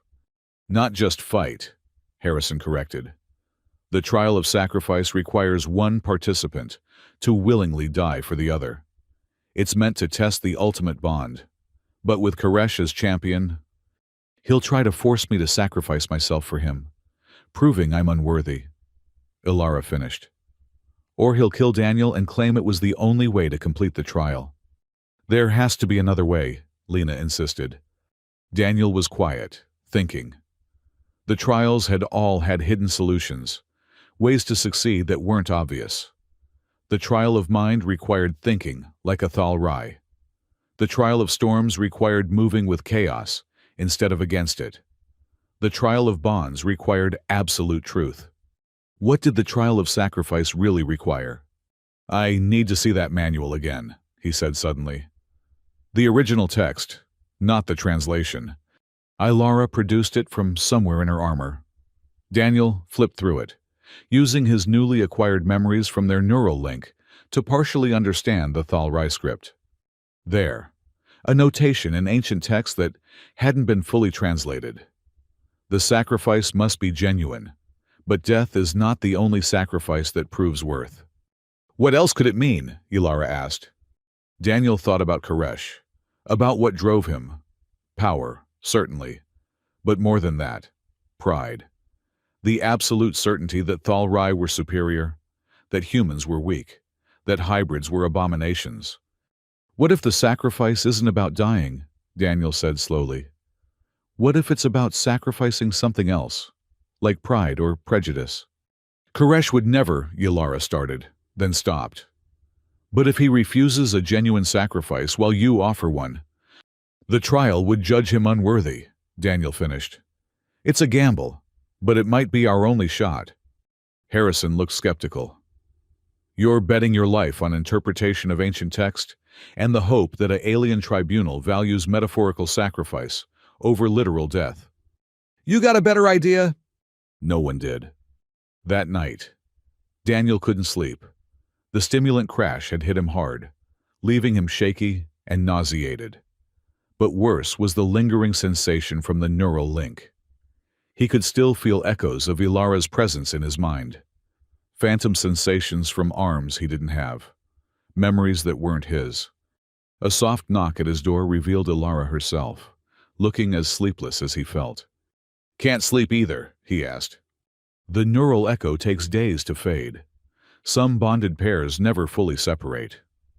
She sat on the floor beside his bed, a gesture that would have been unthinkable for royalty days ago. I wanted to thank you for accepting what I am. You're thanking me for basic decency. In my world, basic decency is rarer than you might think. She was quiet for a moment. Tomorrow, if things go wrong. They won't. But if they do, Ilara. He sat up, meeting her eyes. I've survived everything your trials have thrown at me. I'm not stopping now. Besides, someone has to expose Koresh for the murderer he is. She smiled, sad, but genuine. You know, when I chose you, I thought I was saving myself, using you, but somewhere along the way... Yeah, Daniel said softly. Me too. They sat in comfortable silence until dawn, two unlikely allies preparing for what might be their last day. Outside, the twin suns of Arden Prime began to rise, painting the sky in shades of purple and gold. The fourth trial was about to begin. The arena for the trial of sacrifice was different from all the others. Ancient, carved from black stone that predated the modern palace by millennia. The galleries were smaller, more intimate, as if the architects had known that few would have the stomach to watch what happened here. Daniel stood at one end, wearing simple combat fatigues that Lena had reinforced with ceramic plating. It wouldn't stop a determined Thalrai warrior, but it might buy him seconds. Sometimes, seconds were all you needed. Lord Koresh entered from the opposite side, and Daniel's heart sank. The Thalrai general was massive even by their standards. 8 feet of scarred muscle and barely contained violence. His 4 arms were adorned with ceremonial blades, each one bearing kill marks that numbered in the hundreds. His eyes burned with the particular hatred reserved for those who disrupted the natural order. Before we begin, Queen Saraxa announced from her elevated throne, the nature of the trial of sacrifice must be understood. One must willingly give up that which they value most for the other to pass. Traditionally, this has meant life itself, but the ancient texts speak of other interpretations. Koresh's laugh was like grinding stone. Pretty words won't save the human, Your Majesty. This trial has one outcome. The weak perish, so the strong may prosper. And yet, Keeper Salath interjected, the trial itself will judge what constitutes a true sacrifice. Not you, Lord Koresh. Not even Her Majesty. The trial alone. Daniel noticed Ilara in the gallery, her violet eyes locked on his. Through the lingering neural echo, he could almost feel her fear, her determination, her desperate hope that his interpretation of the ancient text was correct. Begin, the Queen commanded. Koresh didn't charge immediately, which surprised Daniel. Instead, the massive warrior began to circle, his movements predatory and patient. "You know what you are. Human." Koresh's voice carried easily across the arena. "An infection. A weakness that has been allowed to fester in our perfect society." "Funny," Daniel replied, matching his circling. I was thinking the same about murderers who poison their kings. The arena went silent. Koresh's eyes narrowed dangerously. "Careful with your accusations, monkey." "It's not an accusation if it's true. 3 people knew how to synthesize the poison that killed the king. You're one of them. You had access to his armor. You had motive. Prove it." I don't have to. You're about to prove it yourself. Koresh laughed again, but there was an edge to it now. "You think your words matter here. This is the trial of sacrifice. One of us dies today." "No," Daniel said firmly. "One of us sacrifices. There's a difference." Koresh charged. For something so large, he moved with terrifying speed. Daniel barely rolled aside as 4 arms' worth of blades carved through the space where he'd been standing. The stone floor cracked under the impact. Daniel came up running, using his smaller size to stay mobile. Koresh was faster than him in a straight line, but Daniel could change direction quicker. It was the only advantage he had, and it wouldn't last long. "Running already," Koresh taunted. "Is this the human warrior my naive princess chose?" Another charge. Another desperate dodge. This time, one of the blades caught Daniel's shoulder, parting the ceramic plate like paper and drawing blood. The crowd gasped. First blood to Koresh. "I offer you mercy. Human," Koresh announced loudly, playing to the galleries. "Kneel. Accept your inferiority. Die with what little honor you can claim. And I will make it quick." Daniel pressed his hand to his bleeding shoulder. "Counteroffer. Admit you killed the king. Confess your crimes. Accept justice. You want to talk about honor? There's no honor in murdering your sovereign." The king was weak. He wanted peace with your kind, wanted to dilute our purity with cooperation and compromise. Koresh's voice rose with passion. I did what was necessary to preserve our strength. There it was. Not quite a confession, but close. So you did kill him. I removed an obstacle to our people's greatness, and now I'll remove another. This time, when Koresh charged, Daniel didn't dodge. Instead, he pulled out the device Yalara had given him days ago, the communicator that had been recording everything since he'd activated it upon entering the arena. Koresh's blade stopped inches from Daniel's throat. "What is that?" the general demanded. "Your confession, broadcasting live to every screen in the palace, including the one in the royal archive where all trials are permanently recorded." Daniel smiled grimly. "You just admitted to regicide in front of 1,000 witnesses." The arena erupted in chaos. Guards moved uncertainly, not sure whether to arrest Koresh or let the trial continue. The queen was on her feet, her expression thunderous. But it was Ilara who acted first, dropping from the gallery in a move that should have broken her legs but didn't, landing in the arena between Daniel and Koresh. "You murdered my father," she said, her voice deadly quiet. "Your father," Koresh laughed bitterly. "The king wasn't your father. Abomination. Everyone knows that now. You're just another example of his weakness, accepting a half-breed as his heir." "My father," Ilara repeated, "was the one who raised me, who taught me, who loved me despite what I was. And you killed him." "The trial is not over," Koresh roared. "I am the champion. The human must face me." "Then face him." Saloth's voice cut through the chaos. "But know that the trial has already begun its judgment. Truth has been revealed. Now we see what will be sacrificed." Koresh turned back to Daniel, his eyes mad with rage. "You think you've won something, you've only delayed the inevitable. Even if I fall, others think as I do. Your kind will never be accepted here." "Maybe not," Daniel admitted. But that's not my sacrifice to make. It's yours. What? The trial demands sacrifice. Something precious given up willingly. I've already made mine. Daniel dropped the communicator and kicked it away. I sacrificed my anonymity, my safety, my simple life fixing machines. I accepted responsibility for someone else's fight because it was the right thing to do. He stepped forward, weaponless, bleeding, facing a warrior who could kill him with a casual backhand. But you could sacrifice your pride, your prejudice, your certainty that might makes right. You could admit you were wrong, accept judgment for your crimes, and help build the peace the king died believing in. Koresh's laughter was ugly. You think I would ever lower myself to— No, Daniel interrupted. I don't. Because you're a coward. You killed from the shadows with poison because you were afraid to challenge the king directly. You're afraid of peace because in peace, warriors like you become obsolete. You're afraid of humans because we prove that strength isn't just physical. And most of all, you're afraid of that. Daniel pointed to where Ilara stood, tall and proud despite the tears running down her face. A hybrid. Proof that our species can be more together than apart. Living evidence that everything you believe is wrong. Enough!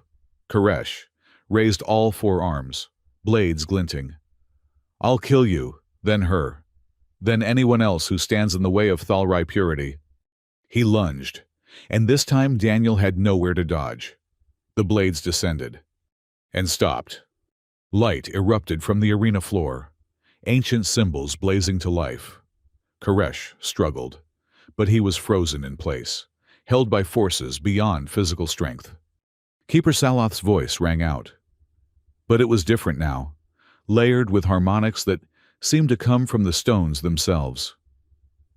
The trial has judged, Lord Koresh. You were offered the chance to sacrifice your hatred and chose violence. You were offered the chance to sacrifice your pride and chose murder. You were offered redemption and chose damnation. The light intensified, and Koresh screamed, not in pain but in fury.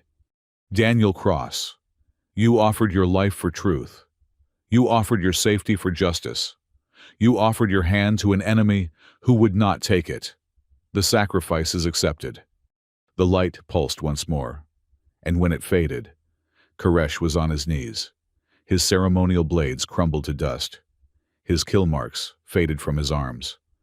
He looked smaller somehow, diminished. Lord Koresh, Queen Syraxa's voice was cold as space. You are guilty of regicide, attempted murder, and treason. By the laws of our people and the judgment of the trial, you are stripped of rank, title, and honor. You will face execution at dawn. Guards moved in, and Koresh didn't resist. He seemed broken, staring at his empty hands as if he couldn't understand how he'd fallen so far. As they dragged him away, he looked back at Daniel. You've doomed us all, human. Peace will make us weak. No, Daniel replied quietly.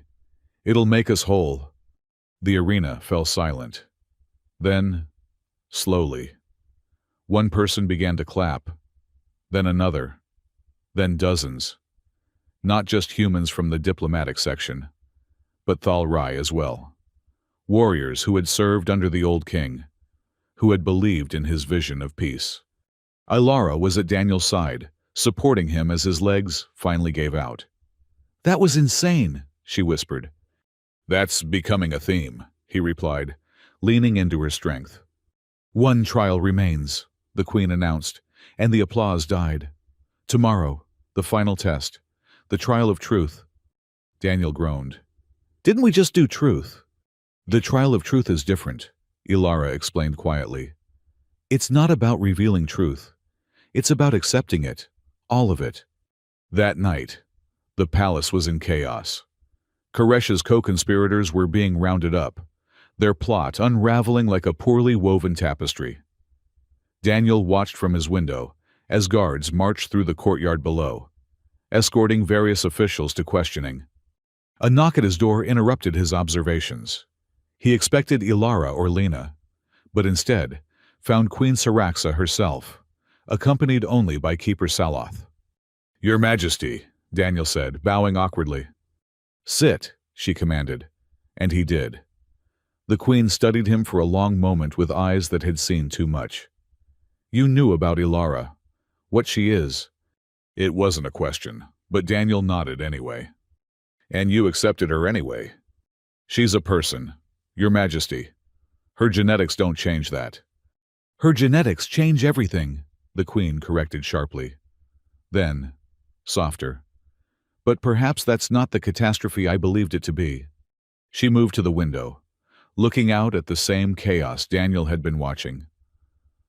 "My husband knew, of course. Knew from the beginning. I thought he accepted Ilara out of love for me. But I was wrong. He accepted her because he saw what she represented.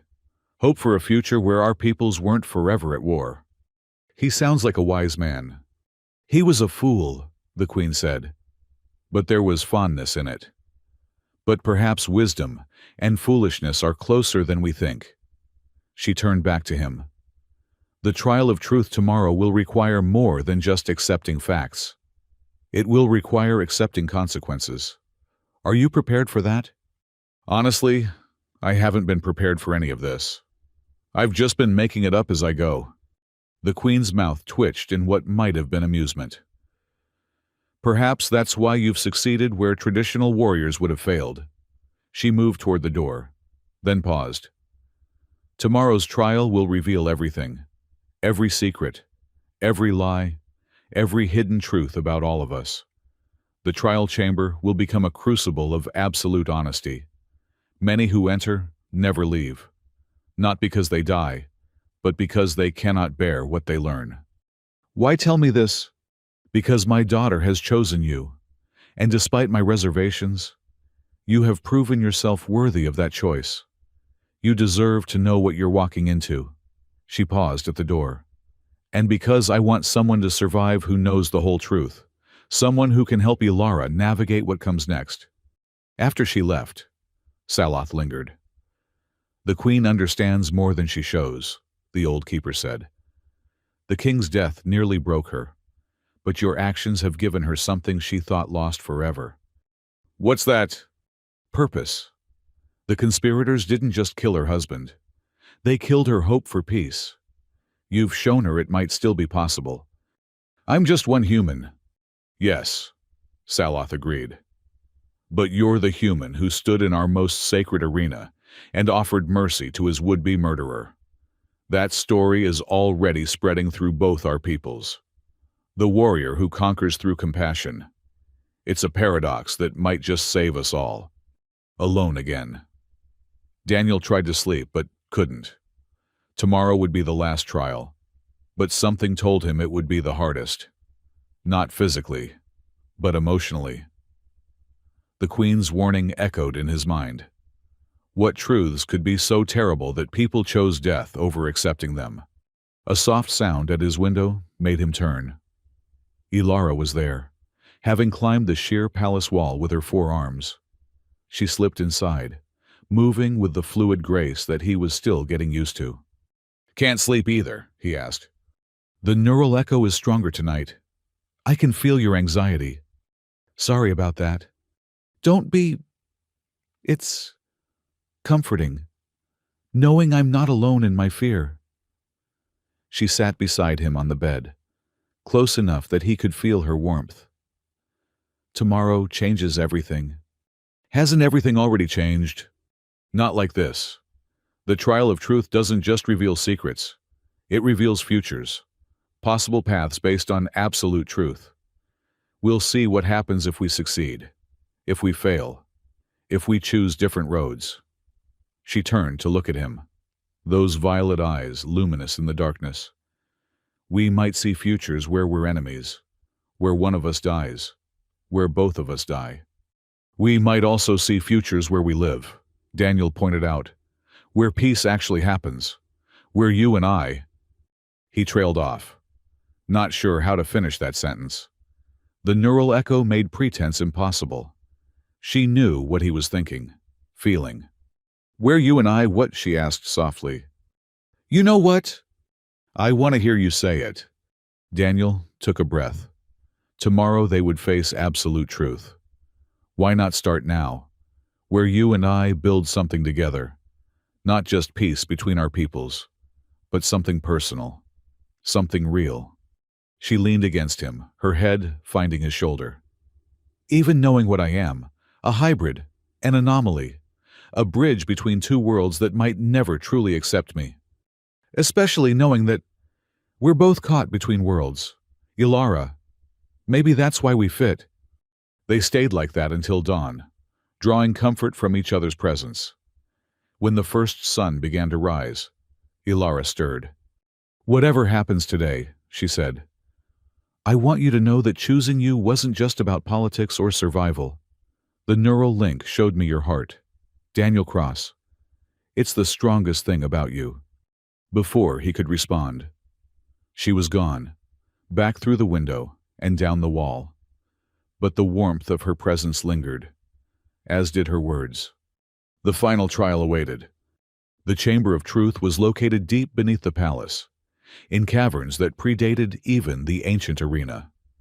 The walls were covered in crystalline formations that seemed to pulse with their own light, creating patterns that hurt to look at directly. The galleries were sparse. Only those with the strongest wills could endure proximity to the trial chamber when it was active. The Queen was there, of course, and Saloth. A handful of high-ranking Thalrai and human diplomats. Lena had tried to attend but had been turned away by the guards for her own safety. The trial of truth, Saloth announced, his voice echoing strangely in the crystalline chamber, is the oldest and most dangerous of all trials. It strips away all pretense, all lies, all comfortable illusions. Those who enter must accept not just the truth of what is, but the truth of what could be. Daniel and Ilara stood at the chamber's center, hands clasped. The neural echo between them had grown stronger overnight, and touching her felt like completing a circuit. Are you ready? She whispered. No, you... Not even slightly. Good. At least we're honest about it. Saloth raised his arms, and the crystals began to resonate, their light intensifying. Let those who would see truth prepare themselves. Let those who would hide from it depart. Begin. The world exploded into fractals of possibility. Daniel was suddenly everywhere, and everyone at once. He saw himself dying in the war, torn apart by Thalrai warriors. He saw himself as a collaborator, betraying humanity for safety. He saw himself as a conqueror, leading human armies to burn Thalrai worlds. But through it all, Ilara's hand in his remained constant, an anchor in the storm of possibility. Focus. Her voice came from everywhere and nowhere. Find the paths that feel true. He tried, pushing through the chaos of infinite possibilities. There, a thread of continuity, a path where he and Ilara succeeded, where peace held, where hybrid children played in gardens that spanned two worlds. But there was a price. He saw it clearly now. The truth the trial demanded they accept. Ilara, he said, his voice shaking, you're dying. What? But even as she asked, the truth revealed itself to her too. The hybrid genetics that made her unique were also killing her. Her human and Thalrai cells were in constant conflict, held in check only by tremendous biological effort. She had perhaps 10 years before her body tore itself apart. No, she gasped. There has to be a cure. The trial showed them possibilities. Medical research that might extend her life by a few years. Experimental treatments that might kill her faster. And one path, bright and terrible, where she lived. The neural bonding, Daniel breathed. If we complete it, fully merge our consciousness, it stabilizes your genetics. But we'd never be separate again. We'd be one mind in two bodies, forever linked. If one dies, both die. The trial showed them that future. Two beings moving in perfect synchronization, thoughts flowing seamlessly between them. Alien to both species, but somehow more than either. They would become living proof that union was possible, but at the cost of individual identity. "There's more," Ilara said, her mental voice tight with emotion. The trial revealed another truth. The queen was dying too, poisoned by the same substance that had killed the king, but in smaller doses over longer time. Koresh had been playing a longer game than anyone suspected. She had perhaps a year before the accumulated damage became fatal. "She knows," Daniel realized. "That's why she was so accepting suddenly. She's trying to secure your position before she dies and leaves me alone." The trial continued its revelations. The human diplomat Harrison was a spy. Not for Earth, but for a faction that wanted the war to resume. Several of the Thalrai nobles who had supported Ilara were doing so only because they believed her hybrid nature would make her weak and easy to control. The peace treaties had secret clauses that would essentially make humanity vassals if certain conditions were met. Truth after truth crashed over them, each one harder to accept than the last. But through it all, one truth remained constant in every future where peace survived. "We have to complete the bond," Daniel said. "It's the only way, not just for you, but for everyone. A fully bonded human Thalrai pair would be living proof that our species can unite. It would make war almost impossible." "But you'd lose yourself. Your independence, your privacy, your ability to ever be alone with your thoughts." "I'd lose myself," Daniel agreed. "But we'd gain ourselves. Does that make sense?" "No. Yes. Both." She laughed, but it was edged with tears. "Is this really our only path?" The trial showed them alternatives. Futures where they remained separate, and Ilara died young. Her death triggering renewed conflict. Futures where Daniel died in various ways, each one leaving Ilara broken and bitter. Futures where both survived but grew apart, their moment of connection fading into awkward history. And one future, bright and clear, where they chose unity and changed everything. "I need you to understand," Ilara said urgently. "If we do this, it's not reversible. We'd share everything, every thought, every feeling, every memory. My memories of growing up neither human nor Thalrai. Your memories of the war, the prison camp, the trauma.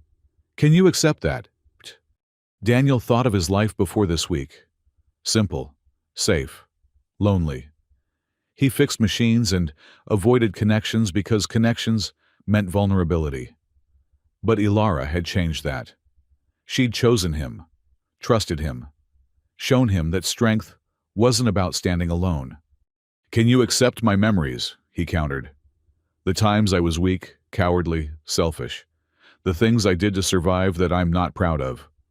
I've already seen them through the neural link. They don't diminish you. They make you real." The trial pulsed around them, waiting for their decision. Daniel could feel the weight of all those possible futures, all those paths not taken. But only one felt right. "Together, then?" he asked. "Together." They opened their minds completely, dropping every barrier, every protection. The neural echo that had been building between them exploded into full connection. For a moment, there were two distinct selves, Daniel and Ilara, touching at the edges. Then, those edges dissolved. They were we. The chamber exploded with light, the crystals singing in harmonics that hadn't been heard for millennia. Through their shared consciousness, they felt the trial's approval, its recognition of a sacrifice and truth accepted completely. When the light faded, they stood in the chamber, still two bodies but one mind. They could feel everything through both sets of eyes, process thoughts in parallel, exist as both singular and plural simultaneously. The queen rose from her seat, and through Ilara's eyes, Daniel saw her differently. The careful makeup hiding the pallor of slow poisoning. The slight tremor in her secondary arms that spoke of neurological damage. The relief in her eyes at seeing her daughter survive. "The trial is complete," Salath announced. his voice filled with wonder. For the first time in our history, two beings have chosen to become one truth. The bonding is recognized. They turned to face the galleries, and through Daniel's eyes, Ilara saw Ambassador Harrison's guilt and fear. He knew his spying had been revealed. Several Thalrai nobles were backing away, realizing their own secrets were no longer safe. "We know," they said in unison, their voices harmonizing strangely. "We know all of it, the lies, the plots, the hidden agendas. But we also know the truth of what could be." They moved forward, still learning to coordinate two bodies with one will. "Mother," Ilara's body said while Daniel's stood guard. "We know about the poison. There's an antidote. The same research that created the poison also created a cure. Koresh has it in his private laboratory." The Queen's composure cracked. "How long have I had—" "Without treatment, 8 months. With the antidote, full recovery is possible." "And Harrison." Daniel's body turned to the diplomat, while Ilara's watched the Thalrai nobles. "Your faction's warmongering ends now. We know about the weapon shipments, the false flag operations planned. All of it." Harrison paled. "You can't prove—" "We don't need to prove it. We know it, and that's enough for the trial." The crystals pulsed, and Harrison gasped, clutching his chest, not in pain, but in realization. The trial of truth, once invoked, compelled honesty from all within its influence. I thought war was inevitable," Harrison gasped out, unable to stop the words. "Better to strike first while we had advantage. The peace treaties were just buying time to rearm." "Lord Maxim," Ilara's body addressed one of the Thalrai nobles. "You've been selling military secrets to human extremists, playing both sides. Lord Gresh, you've been embezzling from the royal treasury. Commander Yorth, you've been planning a military coup if Ilara showed any weakness." Each accusation was met with involuntary confession. The trial compelling truth from all present. By the time they were done, half the room was implicated in various schemes. "But we also know this," they continued, their shared voice growing stronger. "Every one of you is capable of choosing differently. The future isn't set. Peace is possible, but only if we stop seeing each other as enemies to be defeated and start seeing each other as people to be understood." They moved to stand before the Queen. "Mother, the trials are complete. Do you accept the bond between us?" The Queen looked at them, really looked, and they saw through 4 eyes her struggle to accept what her daughter had become. Then, slowly, she nodded. "I accept it. You are something new, something our worlds have never seen, perhaps something our worlds need." As they left the chamber, still learning to navigate their dual existence, Daniel's body whispered to Ilara's, "So, what do we do now?" Ilara's body smiled. "Now we prove that two can truly become one, and then we change the world." "No pressure then." "None at all." Their shared laughter echoed through the ancient corridors, a sound both human and Thalrai, both individual and collective. They were something new under the binary suns, and their story was just beginning. The first days after the bonding were chaos. Not external chaos, though the palace was certainly in upheaval with arrests and revelations, but internal chaos as Daniel and Ilara learned to exist as one consciousness in 2 bodies. They would reach for the same cup with different hands, start the same sentence from 2 mouths, turn both heads when one name was called. The palace staff didn't know whether to address them as singular or plural, and honestly, neither did they. "This is deeply unsettling," Dr. Lena Crow muttered, running her scanner over Daniel's body, while simultaneously monitoring the readouts from Ilara's examination in the adjacent room. "Your neural patterns are completely synchronized. Not similar, not parallel, but identical. It should be impossible." "Lots of impossible things happening lately," they replied through Daniel's mouth, while Ilara's nodded in agreement. Are you happy? Lena asked carefully. I mean, do you regret it? They considered the question, feeling it bounce between two brain processing centers that were somehow one. We are more than we were, Ilara's body answered. Less than two, but greater than one. That makes absolutely no sense. We know, both bodies said in unison, then laughed at Lena's disturbed expression. The real challenge came when they had to be in different places. Physical distance didn't break their connection, but it created a disorienting double vision effect. During a council meeting where Ilara's body attended, while Daniels worked with the engineering team, they found themselves answering questions meant for the other, causing confusion on both ends. But slowly, day by day, they adapted. They learned to partition their consciousness, to focus through one set of eyes while maintaining awareness through the other. They developed a rhythm, a dance of shared thought and divided action. It was 3 weeks after the bonding when the first major test came. The Thalrai supremacy faction is moving, Queen Saraxa announced during an emergency council session. She looked healthier, the antidote having reversed much of the poison's damage, but worry creased her features. They reject the trial's outcome. They're calling the bonding an abomination and demanding military action. Through their shared consciousness, Daniel and Ilara processed the intelligence report simultaneously. 3 colony worlds had declared independence from the Crown. A fleet was gathering near the disputed border. Weapons that should have been decommissioned were being reactivated. How many support them? They asked through Ilara's voice, while Daniel's body studied tactical displays. Perhaps 30% of our military, General Maxim admitted. He'd been one of the few conspirators to accept judgment gracefully, trading information for leniency. They see you as proof that humans have corrupted our pure bloodline. And on the human side, Daniel's body turned to the new ambassador, a woman named Sarah Chen, who'd replaced the arrested Harrison. Similar problems. The Earth First movement is using your bonding as evidence of alien mind control. They're saying the Thalrai have created a puppet to control humanity.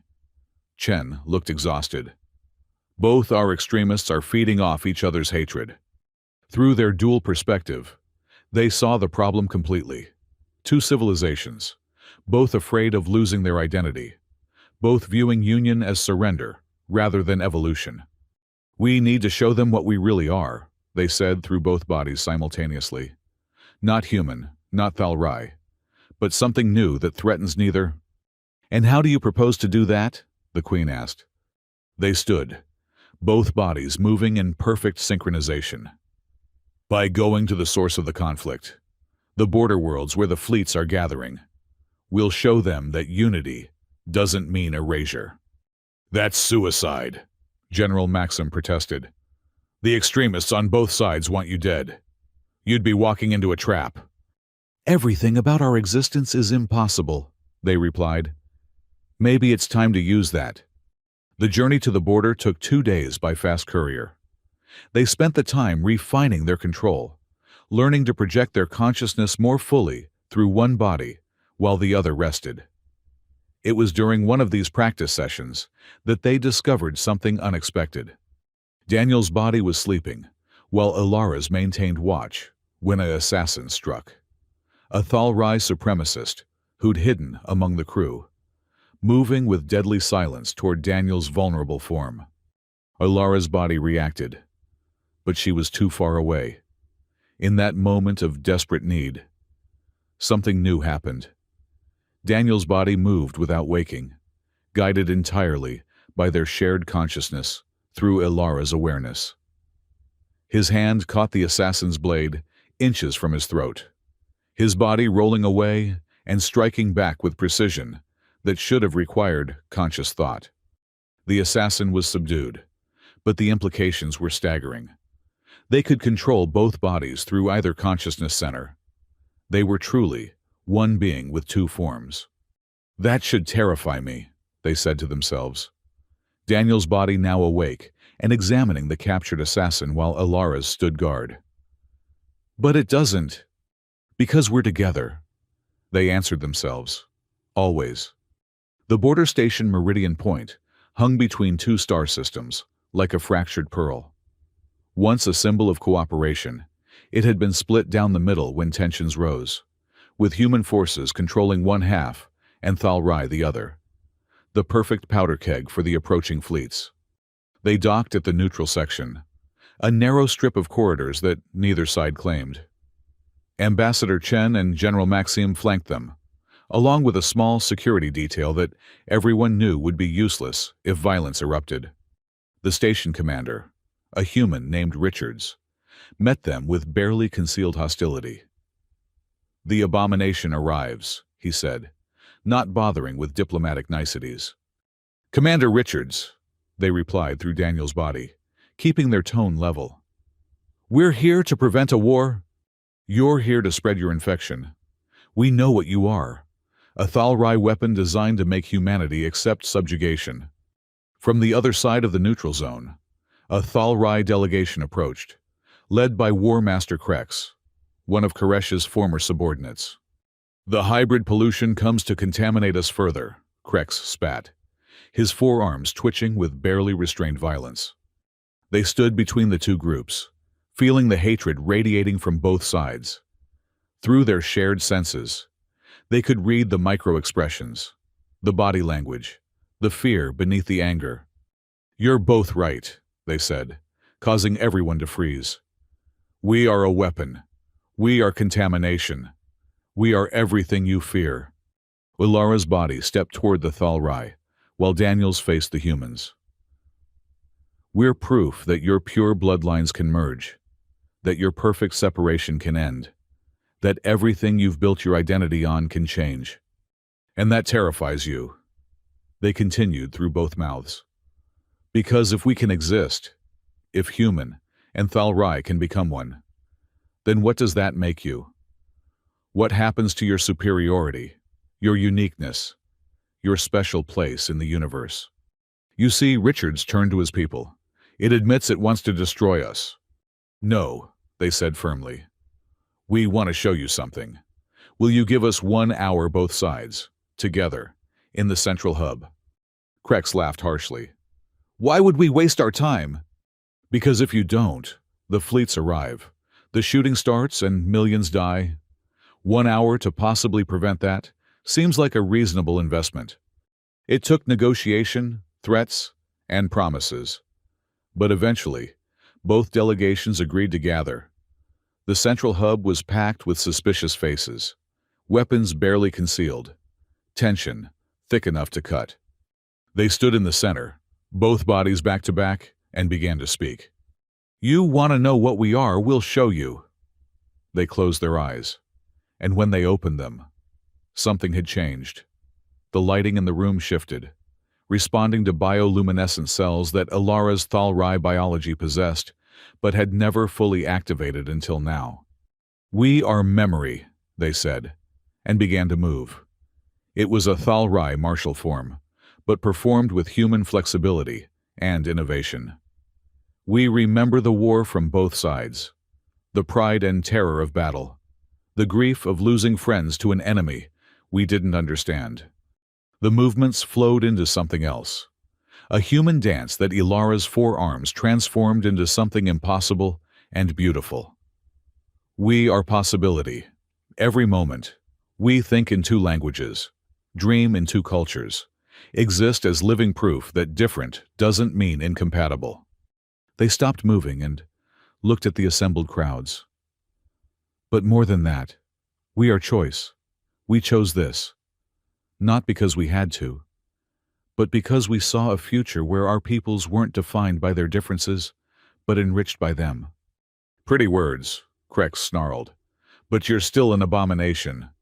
"Are we?" They walked to a nearby console and pulled up a holographic display. "Let us show you something. These are the medical scans from our bonding." The display showed brain patterns, neural pathways, lighting up in complex patterns. "This is what happens when human and Thalrai consciousness merge. Do you see the areas of increased activity? They're not in the combat centers or dominance hierarchies. They're in the regions associated with creativity, empathy, and problem-solving. Together, we're not weaker, but stronger. Not corrupted, but enhanced. Daniel's body gestured to the scans. We can process information in ways neither species can alone. We can see solutions that would be invisible to singular minds. Lies, Richard said, but there was uncertainty in his voice. Then test us, they challenged. Give us any problem. Something neither human nor Thalrai has been able to solve. Let us prove that unity creates something greater than division. It was a Thalrai engineer who spoke up, an older female with scarred arms. The quantum relay problem. We've been trying for 50 years to create stable, faster-than-light communication. Neither of our species has succeeded. They looked at each other, their shared mind already racing through possibilities. Daniel's human intuition for pattern recognition merged with Ilara's Thalrai capacity for multidimensional thinking. The problem, they began, both voices harmonizing, is that you're thinking in terms of sending information through space. But what if space itself is the information? They moved to the console, 4 hands and 2 working in perfect coordination, equations flowing across the screen. Human quantum theory says information can't be destroyed. Thalrai dimensional mathematics suggests space has memory. Combine them. The equations evolved. Human notation merging with Thalrai symbols, creating something neither species had conceived. Space remembers every quantum state that passes through it. Don't send the message. Ask space what message was already there. The engineer stared at the equations, her eyes widening. By the ancient stars, that might actually work. It would work, they confirmed. But only if human and Thalrai technology merged to build it. You need both perspectives to see the whole solution. The room was silent, processing what they'd just witnessed. Then, a human scientist spoke up. The aging plague on Colony 7. Humans are dying at accelerated rates, but we can't figure out why. They considered their merged consciousness pulling data from both species' medical knowledge. Colony 7 has high concentrations of trilithium in the soil, harmless to Thalrai, but in humans, it would interfere with telomerase production. They paused, calculating. But Thalrai blood filters could be synthesized into a treatment. Your people's biology holds the cure to our plague. More problems came forward. Trade route optimization that required human creativity and Thalrai spatial reasoning. Agricultural failures that needed both species' biological expertise. Each solution demonstrated not just cooperation, but true synthesis. This is what we offer, they said finally. Not the erasure of what makes you unique, but the amplification of what makes you strong. We don't want to make humans into Thalrai, or Thalrai into humans. We want to show that together. We can be more. And if we refuse, Krex asked, though his hostility had notably decreased. Then you refuse. We can't force understanding. But the fleets are still coming. And without something new, they'll destroy each other and take millions with them. It was Richards who surprised everyone by speaking first. If, and I stress if, we were to consider this, what would you propose? They felt hope flutter through their shared consciousness. Start small. Joint research teams working on the problems we just outlined. Military exercises where human and Thalrai units train together, learning each other's strengths. Cultural exchanges that go beyond formal diplomacy. And what about you? The Thalrai engineer asked. What role do you play? We're the bridge, they answered simply. We exist to prove it's possible. We'll teach those who want to learn how to see through both perspectives without losing themselves, not bonding like we have. That's not necessary for most. But understanding, truly understanding, that different doesn't mean enemy. The debate went on for hours. Arguments, accusations, and slowly, grudgingly, admissions that maybe, possibly, There could be merit to cooperation. By the time the fleets arrived, expecting to find their respective forces ready for battle, they instead found something unprecedented. A joint committee, human and Thalrai, working on implementing the quantum relay solution, medical teams sharing data on the Colony 7 plague, and in the center of it all, two bodies with one mind, proving that impossible things could become possible if you were willing to sacrifice fear for hope. The fleets didn't attack. They couldn't. Not when their own people were working together. Not when the evidence of successful cooperation was being broadcast across both civilizations. It wasn't peace. Not yet. There were still those on both sides who viewed the bonding as an abomination, who wanted war, who couldn't accept change. But it was a beginning. 3 months later, they stood in the palace garden where Ilara had spent her childhood, watching the first group of volunteer pairs undergo partial neural linking. Not full bonding like theirs, but a temporary connection that allowed them to experience another perspective. "Are we doing the right thing?" they asked themselves, Daniel's body speaking to Ilara's. "We're doing the only thing," they replied, moving forward. Queen Siraxa found them there as the sun set, painting the sky in shades of purple and gold. "The council has made a decision," she said, "about your status." They turned both bodies to face her, waiting. "You cannot be classified as either human or Thalrai. You are something new, something that requires new recognition." She pulled out a ceremonial seal, neither fully human nor fully Thalrai in design. "The council recognizes you as the first citizens of unity. You belong to both worlds and neither, bridges between what was and what might be." "And our children?" they asked, the question they'd been afraid to voice. The Queen's expression softened. "Should you have them, they will be citizens of the future we're building, neither hybrid nor pure, but simply themselves." That night, alone in their quarters, they allowed themselves to fully relax for the first time since the bonding. Two bodies curled together, one mind at peace with itself. "Do you miss it?" Ilara's voice whispered. "Being singular." "Sometimes," Daniels admitted, "but I wouldn't go back. Would you?" "Never. We're exactly what we're supposed to be." A year passed. The quantum relay was completed, allowing instant communication between Earth and the Thalrai homeworld. The Colony 7 plague was cured.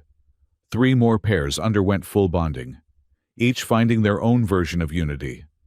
They stood before the memorial to the king, the one who had seen this possibility before anyone else.